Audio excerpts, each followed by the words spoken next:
Welcome to Roaming with Restless Women, real talk with wise, dynamic women leaders. I'm your host, Julie Noonan, CEO and founder of Intuitive Wisdom Coaching, and I'm living my dream life.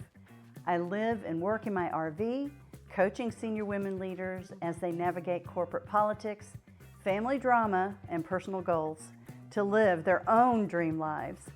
These women are restless. They are never done seeking new opportunities, learning, and creating value in the world. If you'd like to apply to be on the show, stick around to the end and I'll let you know how. Let's go. Good morning. Welcome to another episode of Roaming with Restless Women.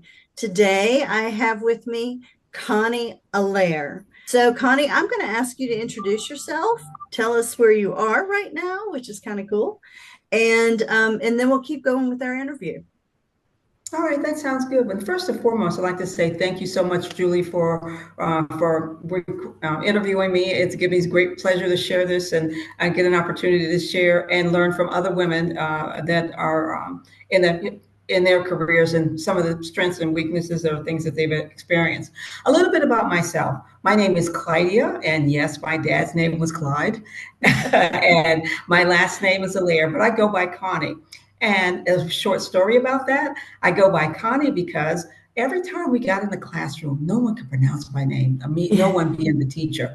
And so I looked over at my cousin who happened to have the name Connie. No one seemed to mess up that name. So I said, I'm going to be Connie. So that's how I got the nickname Connie. So nothing ingenious about that. Just a 9-year-old decided that they were tired of people messing up their name when they called attendance. So my name is Clydeaallaire.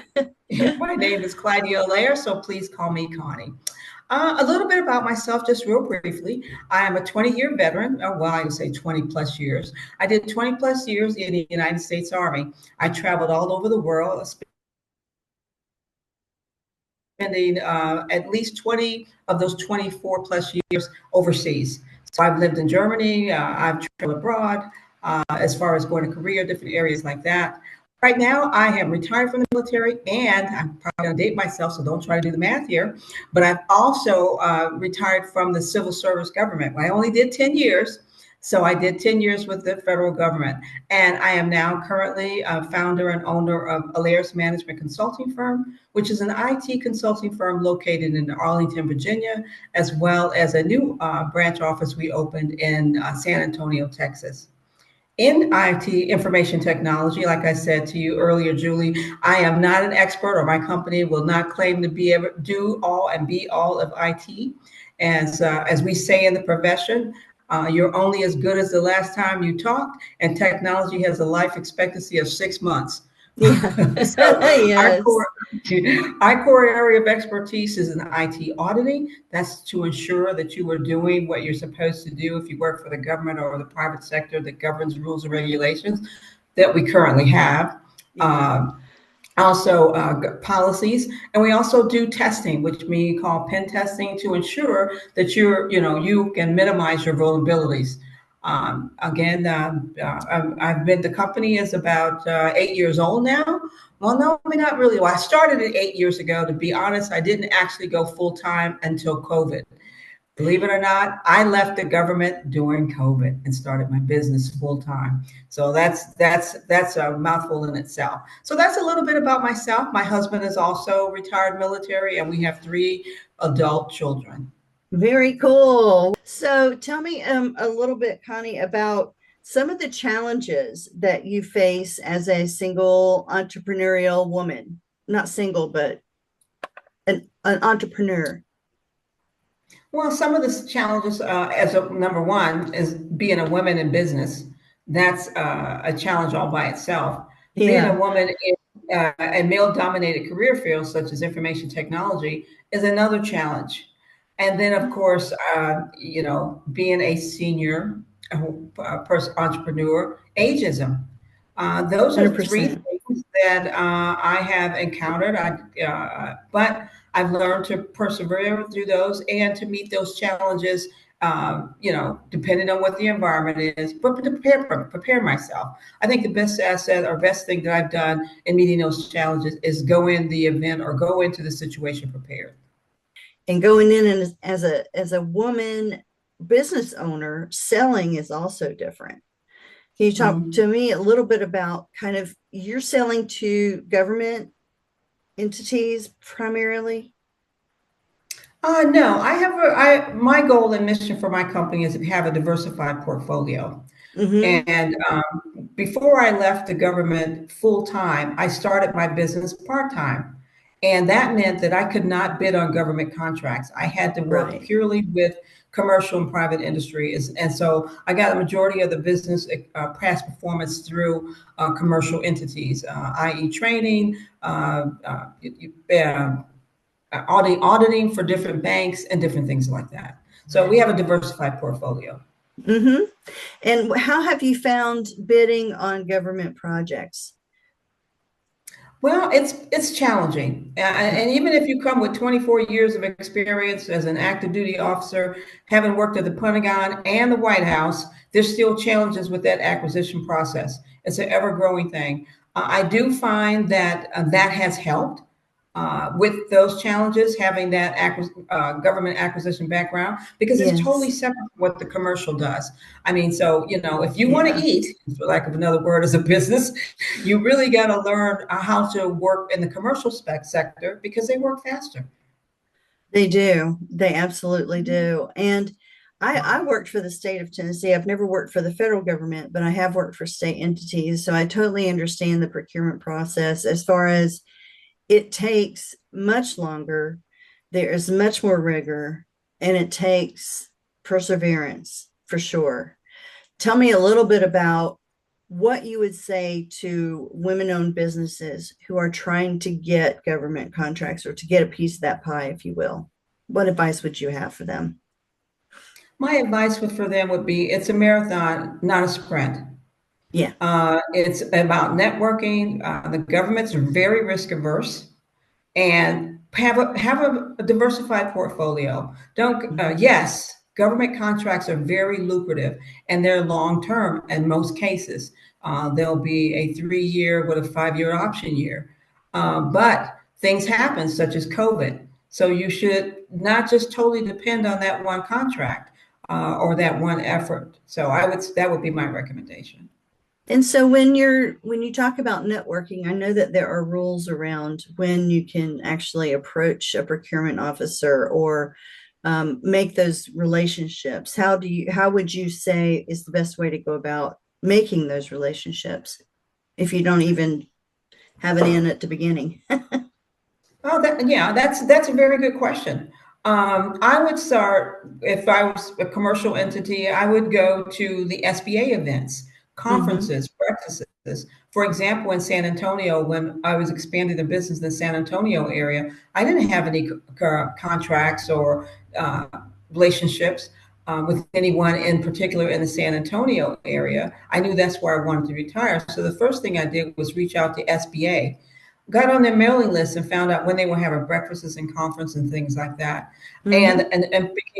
and enrolled a company in their database. So that's an option, a way in which you can get to know. And a lot of times at those, there are a lot of state as well as sponsored organizations for those breakfasts. So I would say your SBA, local SBA, Small Business Association, would be my first step. There's many, but I would say that would be the first one. What is the biggest challenge you faced in starting your own business? Uh, I think the biggest challenge for me in starting my own business was not the administrative piece, but the career choice. Information technology, despite my 24 years, and we like to say this, and I'm dating myself again. When I came in the Army, we were called wire dogs. I know that doesn't sound glamorous, but Oh, I everything love it. was copper wire, right? So now it's wireless. so, so I would say, regardless of that extended knowledge base, having even worked myself 6 months in the White House and the White House communications, it's just like a woman would walk into the room and she is a general officer. They automatically assume that she's a general officer in the nurse corps Or HR. or HR. Yeah. And she has to regardless, earn that respect over and over and over again. A Mm-hmm. guy can walk in and he can be a four-star general, but he's in administration, okay? And no one would ever question it.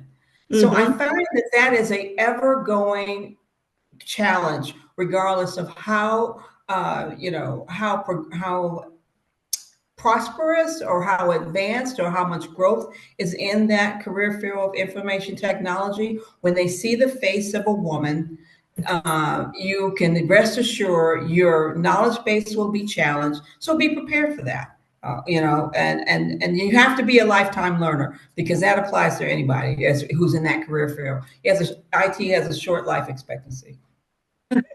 Don't we all know it? I think one of the things that I hear the most from my particular group of senior women professionals that I coach is a fear of becoming obsolete. You know, they're afraid not of staying relevant in their fields necessarily.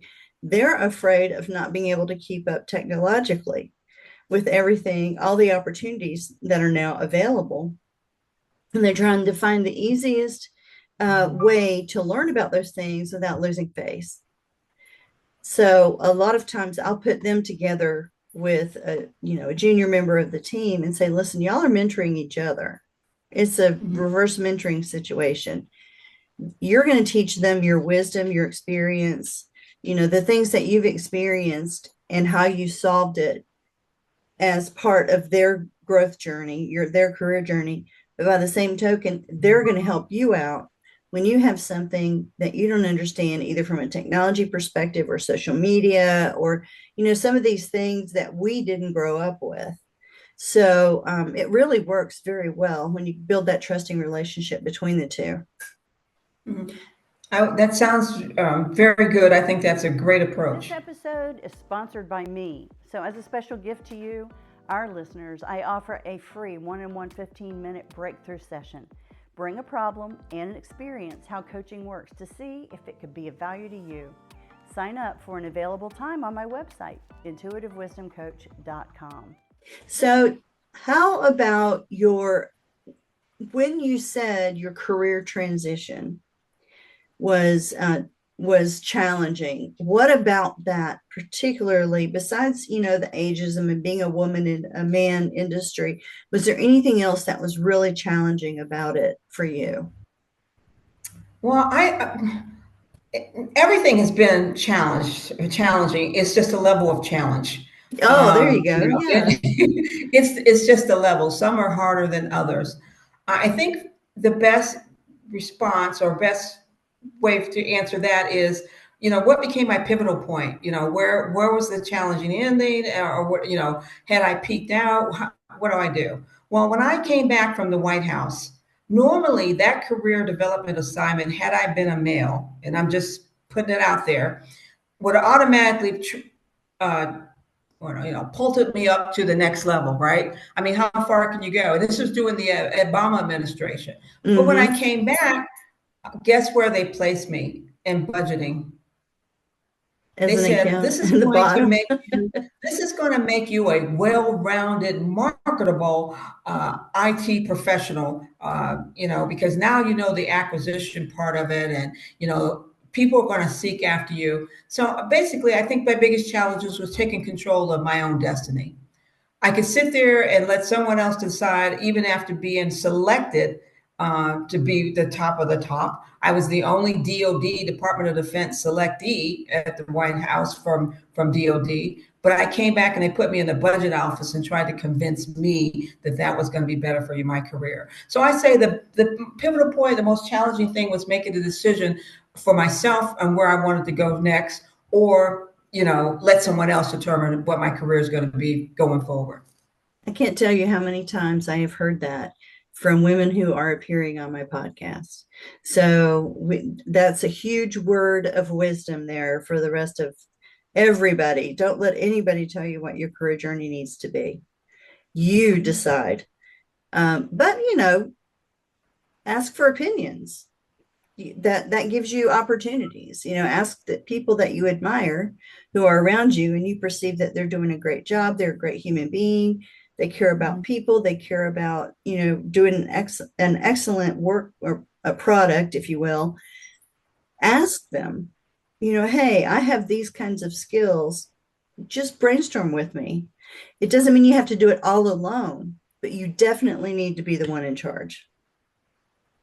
I Yeah. agree with you, Julie, and I did exactly what you just said. So Yeah.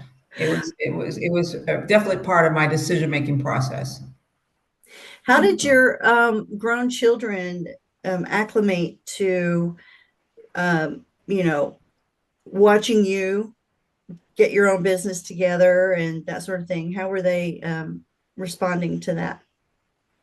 Well, their response was pretty good, but you and Yeah. I both know as entrepreneurs, uh, everybody has an opinion, okay? Mm, Even family members. And even though they can be your biggest cheerleader, they can also be doubtful. And I think this is where mm, some of the ageism came in. And then I had, like you said, I spoke to some people, about what their ideas, mentors, and things like that. And some you just have to pick what works for you. It's lonely being an entrepreneur. It can be, it can okay. be, yeah, And especially during so, COVID, right? yeah, so a lot of people thought I had just jumped off. And you can relate to this, I'm sure, that I Yeah. just jumped off the cliff. You got a great job at the Pentagon. You just came from the White House. We're in the middle of COVID. We got a new president. This is not the time. This is not the time. There is no good time, as you and I both know, Oh right? no. Mm-mm. You either do So it or my you family, don't. yeah, my family was very supportive of what I wanted to do. They didn't all agree with my timing. Okay, that's perfect. Well, I didn't have that because I didn't have a choice. I got laid off. Now I did have the or not criticism, but the doubt about, can you do it on your own versus shouldn't you be looking for another job with benefits and yada yada yada, because I was the main breadwinner at the time. And so that came into place. But I've never had um, anyone in my family ever doubt that I could do what I set out to do. They understand, the perseverance and determination that I have. So sounds like we're the same in that regard too. Mm-hmm. Mm-hmm. Very supportive, just didn't agree with the timing. Oh, for sure. So, what would you like people to know about your job, what you are offering, what value you're creating to the world, and how they get a hold of you? Well, currently, right now, I'm in the process of writing a book, Oh, and that book is cool. you're not your first, but you're not your second, but your third career. There you And go. it talks about some of the things you and I both talked about, as far as the transition. No time is the perfect time. And also, what I have to like to use is an acronym I call WORK. There's that four-letter word called WORK. Well, people automatically think, oh, well, work. I'm not afraid of that. I'm a hard worker. I can do all that. But to me, and you can change it and make it the way you want, but you have to remember that four-letter word. One is wisdom. Have the ability and knowledge, insight, to improve or do whatever you want to do. And these are just mine. You can come up with your own. Work is opportunity. I mean, O is opportunity. Seek those opportunities. Go to the SBA. Don't let anybody tell you no. And resilient. You got to be resilient, and you got to be willing to be a lifetime learner and do it again. I mean, like I said, I'm in a career field that if there's the majority in every conference are going to be males, and they're going to go to a person from India before they come to me, and they go always test my skill set. So for to me, Yes. you have to be resilient and keep and knowledge. Information is power. Continuous learning, improvement, achievement. I don't even like that word obsolete. How to I become no know. one. Because if you're an entrepreneur, you're always looking forward. Yep. Okay. So, and if you're not looking forward, then maybe you're not in the right career field, or the right business. But right now, my thing is I like people to remember that four-letter word. Make it what yours is, but mine is wisdom, opportunity, resilience, and knowledge. I love that. I love it because it's easy to remember and it makes total sense, especially Mm-hmm. wisdom. The name of my consulting firm is Intuitive Wisdom Coaching. Mm-hmm. So there you go. This the wisdom, and obviously on Roaming with Restless Women, That's what we're seeking, is we're seeking those words of wisdom that we can share with younger generations, for sure. Thank you for that. I appreciate it. I have 3 questions that I ask at the end of every episode. And the first one requires, if you could just close your eyes for a moment. When I say the word wise women, what appears in your head? And you can open your eyes and describe it. Appears in my head, does it have to be an object, a person, or could it just whenever I say wise woman, what do you see? Well, I saw a person. Yeah, there you go. I have to be honest. I saw a person. I saw Madeleine Albright. I know that. I love it. Yes. Why not? I know that. I mean, but I had to say what came to my mind, because I always look at, I saw Margaret Thatcher, because she made the comment, and I might be getting this phrase wrong, but I think she said, "There's a place in hell for other women that doesn't make room for another woman," or something. I can't remember exactly the phrase she said, but basically, support one another. So the second question is, where do you like to roam? Where do I like to roam? I like to roam in the streets of Europe. I love being here. I spent most of my time in the military. When I retired when I first came in the military as an Army officer, I was in Bremerhaven, Germany, way up near Cuxhaven. Not the best weather, always, overcast. But I noticed that I think better when I'm out in the open. I like to take walks, and they offer that a lot in Europe versus in the States. You can just go to the woods and just walk around and go walk. So I roam better, I guess, in the streets of the cobblestone streets of Europe. That's beautiful. I would love to go over there. I haven't been to Europe except for to go pick up my daughter, who's adopted from Russia. So we had a brief stop, and then I went right to Russia. Okay, so the last question is, what makes you restless in a good way? Restless in a good way. Well, that's a really good question, Julie. Staying busy, I guess that's a good way. I think I'm always trying to gather information, and I always like to see other perspectives. So I think restless in a good way. I'm always either have a book or access to something. If I'm going on a trip, I will either buy a book or do something audio book. If I don't do it, that's okay, because my mind's been occupied with something else. But staying busy. I mean, I don't know if I could ever retire. I don't know if that's a good thing or a bad thing. But people always ask me, well, when's enough enough? And I don't have the answer to that question. As long as I'm breathing and I can still learn, I'm there. I agree 100%. I think that one of the things that we don't realize about ourselves is we have to continue to learn. What else are we going to do? Either we're going to learn, we're going to contribute to the well-being of the people around us, our community. We have to contribute. That's what makes us human. And if we can't contribute, that's when we start to die, I think. And we don't want that. So no, we always have more to give, I say. Yeah, I agree with you. Perfect. Well, this has just been such a pleasure. I'm so happy that you were able to join me today. And if there's anything you would like to say as far as final words of wisdom, or your website, or wherever people can get a hold of you, let's hear it.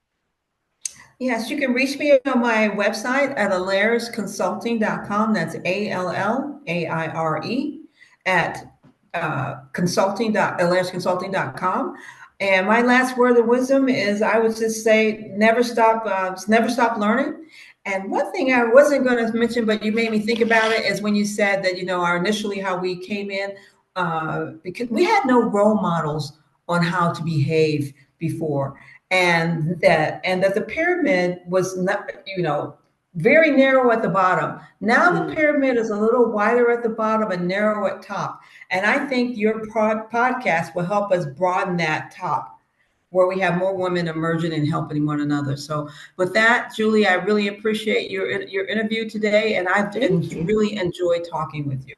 Well, thank you very much. And people, please go out and take a look at Connie's website, take a look at her company, and give her support. We're all here to support each other. Thanks again. Noonan here. Thank you so much for listening to Roaming with Restless Women. If you're a successful senior woman leader who would like to be on this program, please visit podcast.intuitivewisdomcoach.com.